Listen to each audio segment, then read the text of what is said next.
Hi guys, today's ulam is chicken puchero. Alright, samahan nyo ko. Luto naman tayo ng version ko na chicken puchero.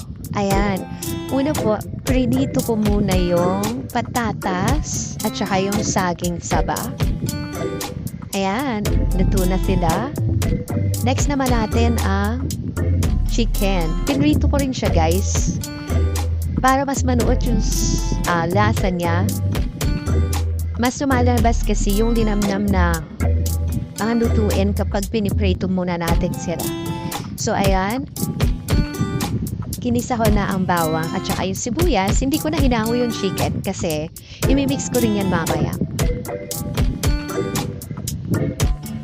Ayan. Nilagyan ko na siya ng fish sauce. At saka yung kanyang paminta.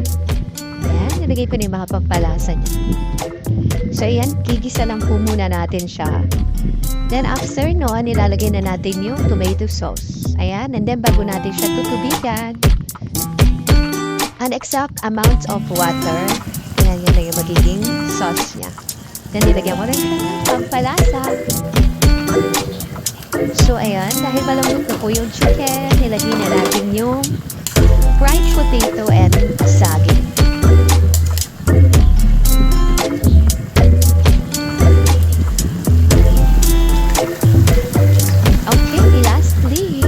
Ko na rin yung pechay bagyo. Ayan, luto na siya guys. Tara, tikman na natin. Okay, let's go. Kain na na. Thank you for watching guys. Bye.